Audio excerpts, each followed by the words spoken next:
여러분, 이번 여름 전기세 폭탄 때문에 밤잠을 설치고 계시지 않으신가요? 에어컨 하루 종일 틀면 한 달에 15만 원, 심지어 20만 원까지 나오는 경우도 있습니다. 하지만 오늘 제가 알려드릴 방법을 사용하면 선풍기만으로도 에어컨 못지않은 시원함을 느끼실 수 있고 전기세는 월 3만 원 이하로 줄일 수 있습니다. 실제로 제가 30년 동안 냉난방 설비를 설치하고 관리해오면서 수많은 고객들에게 직접 적용해본 검증된 방법들입니다. 지난달 강남구에 사시는 김영애 할머니께서 저에게 전화를 주셨습니다. 선생님, 에어컨 틀기는 무서워서 못 틀겠고 선풍기만 틀면 더운 바람만 나와서 답답해 죽겠어요. 제가 오늘 알려드릴 방법을 알려드렸더니 3일 후 다시 전화가 왔습니다.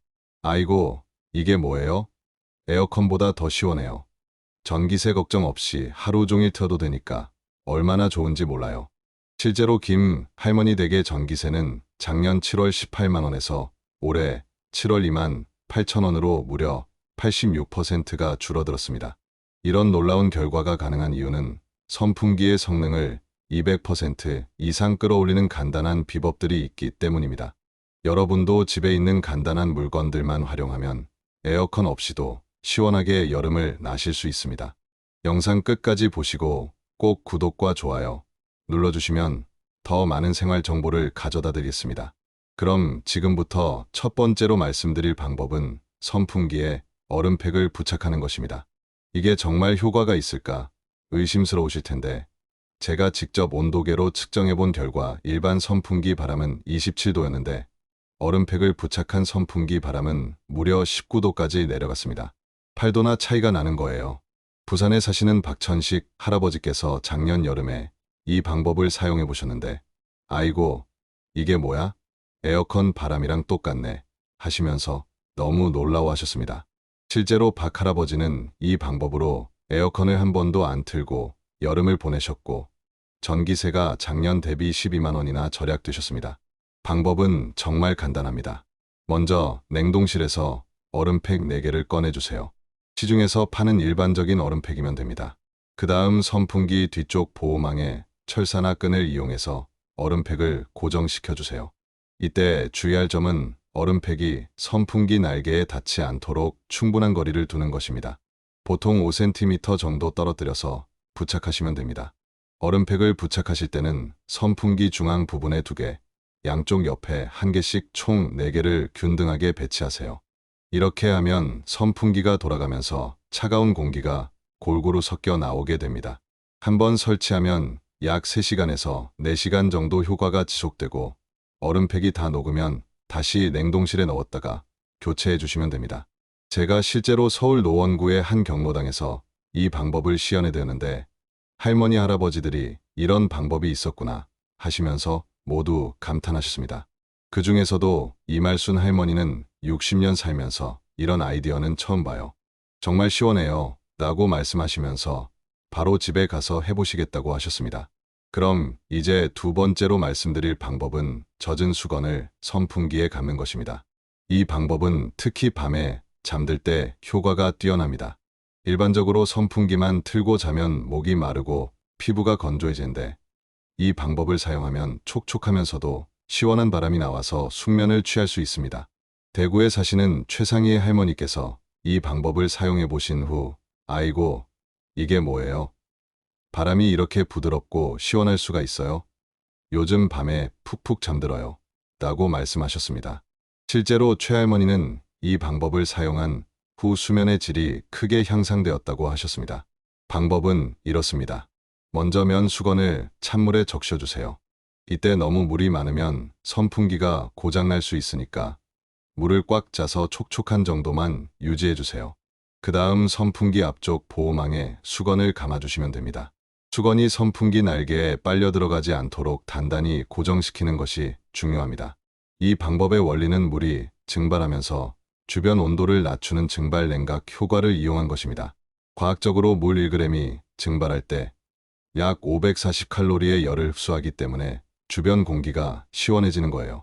실제로 온도를 측정해 보니 일반 선풍기 바람보다 5도에서 6도 정도 낮은 바람이 나왔습니다. 인천에 사시는 정대식 할아버지는 이 방법을 사용하면서 젊을 때 에어컨이 없던 시절에 이런 방법을 알았더라면 얼마나 좋았을까라고 말씀하셨습니다. 실제로 정할아버지는 이 방법으로 밤에 에어컨 없이도 편안하게 주무시고 계십니다. 주의할 점은 수건이 마르면 효과가 없어지므로 2시간에서 3시간마다 한 번씩 물을 뿌려주거나 새로운 젖은 수건으로 교체해 주셔야 합니다. 이제 세 번째로 말씀드릴 방법은 페트병에 물을 얼려서 선풍기 앞에 놓는 것입니다. 이 방법은 특히 좁은 공간에서 효과가 뛰어납니다. 일반 가정집 거실 기준으로 선풍기만 틀었을 때와 비교해서 실내 온도를 3도에서 4도까지 낮출 수 있습니다. 광주에 사시는 김정순 할머니께서 이 방법을 사용해 보신 후 아이고, 이렇게 간단한 방법으로 이렇게 시원해질 수 있다니 페트병 버리지 말고 다 모아둬야겠어요 라고 말씀하셨습니다. 실제로 김 할머니는 큰 페트병 6개를 돌려가며 사용하시면서 하루 종일 시원하게 지내고 계십니다. 방법은 이렇습니다. 먼저 1.5리터 또는 2리터 페트병을 깨끗이 씻어주세요. 그 다음 페트병에 물을 8분의 7 정도만 채워주세요. 물을 너무 많이 채우면 얼면서 팽창해서 페트병이 터질 수 있습니다. 물을 채운 페트병을 냉동실에 넣고 완전히 얼려주세요. 보통 6시간에서 8시간 정도 걸립니다. 얼린 페트병을 선풍기 바로 앞 50cm 정도 거리에 놓으세요. 이때 페트병 밑에 수건이나 쟁반을 깔아두시면 녹은 물이 바닥에 흘러내리는 것을 방지할 수 있습니다. 페트병 2개를 나란히 놓으시면 더 효과가 좋습니다. 이 방법의 원리는 차가운 페트병 주변의 공기가 냉각되면서 밀도가 높아져서 아래로 내려가고 따뜻한 공기는 위로 올라가면서 자연스러운 대류 현상이 일어나는 것입니다. 선풍기가 이 차가운 공기를 방 전체로 순환시켜주는 역할을 하는 거예요. 부천에 사시는 이재상 할아버지는 이 방법을 사용하면서 페트병 하나로 이렇게 시원해질 수 있다니 정말 신기해요. 돈 한 푼 안 들고 이렇게 시원하게 지낼 수 있어서 너무 좋아요 라고 말씀하셨습니다. 한번 얼린 페트병은 보통 4시간에서 5시간 정도 효과가 지속되고 미리 여러 개를 준비해 두시면 교체해가며 하루 종일 사용할 수 있습니다. 그럼 이제 네 번째로 말씀드릴 방법은 선풍기를 놓는 위치를 바꾸는 것입니다. 대부분의 분들이 선풍기를 그냥 아무 곳에나 놓고 사용하시는데 이게 바로 큰 실수입니다. 선풍기를 어디에 놓느냐에 따라서 시원함이 2배에서 3배까지 차이가 날 수 있거든요. 수원에 사시는 박순철 할아버지께서 처음에는 선풍기를 거실 가운데에 놓고 사용하셨는데 별로 시원하지 않다고 불만을 표하셨습니다. 제가 선풍기 위치를 바꿔드렸더니 아이고, 이게 뭐예요? 같은 선풍기가 맞나요? 이렇게 시원해질 수가 있어요? 라고 말씀하셨습니다. 실제로 박 할아버지는 위치만 바꾸고도 체감 온도가 5도 이상 낮아졌다고 하셨습니다. 가장 효과적인 선풍기 위치는 방의 모서리 부분입니다. 특히 창문 반대편 모서리에 놓으시면 됩니다. 이렇게 하면 선풍기 바람이 벽을 따라 순환하면서 방 전체에 골고루 퍼지게 됩니다. 방 가운데에 놓으면 바람이 한 방향으로만 나가버리지만 모서리에 놓으면 벽을 타고 돌아오면서 공기 순환이 훨씬 잘 됩니다. 또 하나 중요한 팁은 선풍기 높이입니다. 바닥에서 1m 20cm에서 1m 50cm 높이에 놓으시는 게 가장 효과적입니다. 너무 낮으면 차가운 공기가 바닥에만 머물고 너무 높으면 위로만 올라가서 실제로 사람이 있는 위치에서는 시원함을 느끼기 어렵습니다. 안산에 사시는 조불래 할머니께서 이 방법을 적용해 보신 후 아이고, 선풍기 위치 하나 바꿨는데 이렇게 달라질 수가 있어요. 정말 신기해요. 라고 말씀하셨습니다. 조 할머니는 위치만 바꾸고도 선풍기 효과가 눈에 띄게 좋아졌다고 하셨습니다.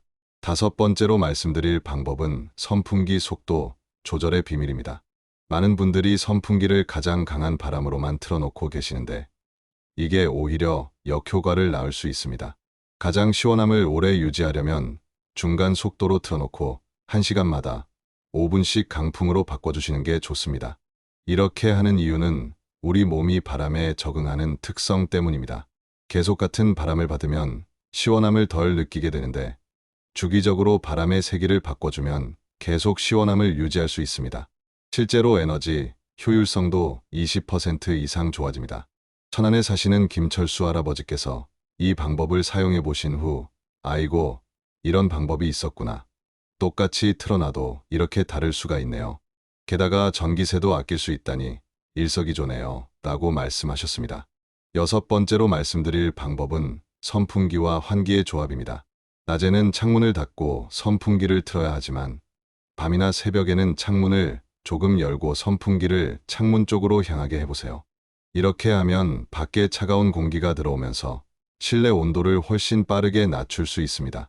특히 새벽 4시에서 6시 사이에는 밖 온도가 가장 낮기 때문에 이 시간대에 환기와 선풍기를 함께 사용하시면 하루 종일 시원함을 유지할 수 있습니다. 밤새 뜨거워진 실내 공기를 차가운 외부 공기로 바꿔주는 거예요. 평택에 사시는 이현숙 할머니께서 이 방법을 사용해 보신 후, 아이고, 새벽에 창문 열고 선풍기 틀어놨더니 하루 종일 시원해요. 이런 방법이 있었다니 정말 놀라워요. 라고 말씀하셨습니다. 일곱 번째로 말씀드릴 방법은 선풍기 청소의 중요성입니다. 선풍기가 시원하지 않은 가장 큰 이유 중 하나가 바로 먼지 때문입니다. 선풍기 날개와 보호망에 먼지가 쌓이면 바람의 세기가 30% 이상 약해집니다. 2주에 한 번씩은 꼭 청소해 주셔야 합니다.